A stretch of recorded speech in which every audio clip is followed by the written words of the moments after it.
Amidst Donald Trump's threat to bomb Iran if it refuses to reach a deal with Washington to curb its nuclear program, the United States, interestingly, has been amassing stealth bombers at the Diego Garcia military base in the Indian Ocean.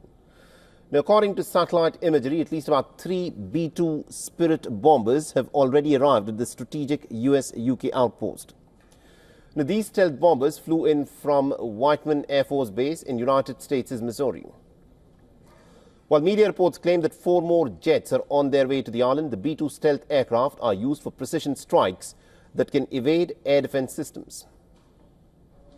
Now, Diego Garcia Island, which is roughly about 700 kilometers south of the Maldives, puts both Iran and Yemen in range of the US fighter planes, as Iran is around 5,300 kilometers away and Houthis' territory in Yemen is about 4,000 kilometers from the island. In response to the US war preparations and Trump's threat, a top Iranian commander has warned that the United States bases and forces in the West Asia region are vulnerable against a possible retaliatory attack by Iran.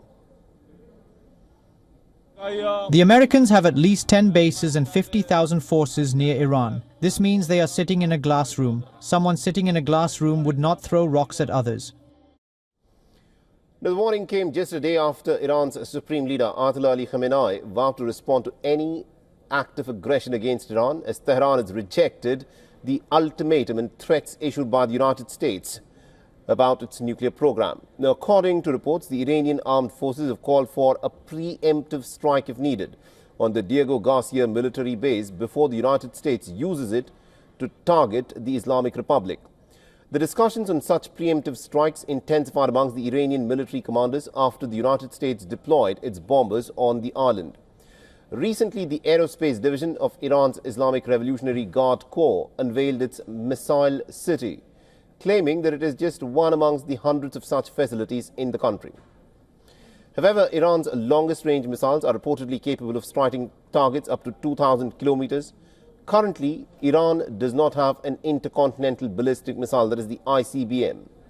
The longest-range weapon to hit targets over 5,500 kilometers, though the head of U.S. Strategic Command, General Anthony Cotton, during a hearing before the U.S. Senate Armed Services Committee, recently said that Iran's ongoing work on space launch vehicles can actually reduce the time that is needed in manufacturing an ICBM if needed by the Iranians.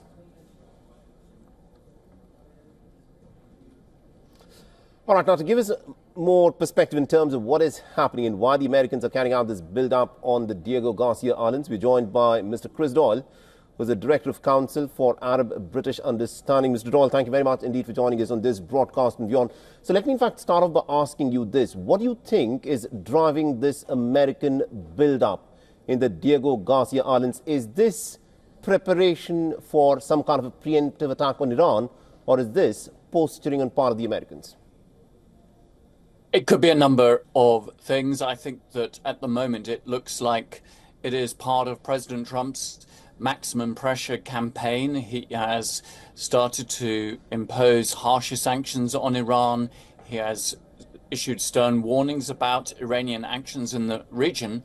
And at the same time, he has also written to the Iranian leadership saying that there should be talks about how to resolve the outstanding issues, including Iran's nuclear weapons program, and that therefore he is offering a choice. If you don't wish to engage in proper negotiations, then the US, perhaps with the assistance of Israel, will consider military action.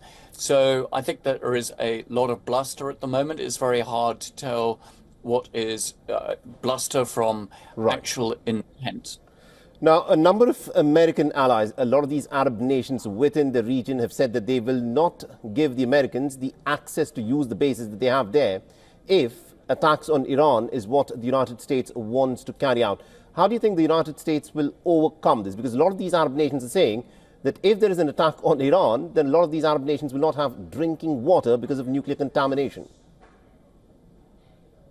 It's far too early to speculate on that, but yes, there is a lot of nervousness amongst Arab states. Remember that Qatar has the US's largest base in the Middle East, but there are other ones as well. But US has, plenty of platforms and bases, including at Diego Garcia.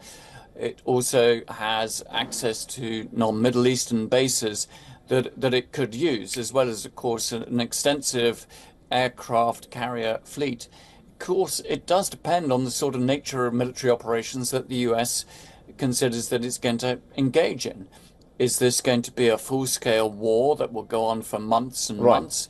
Or is it going to be a series of strikes? So we're in the days of real speculation here.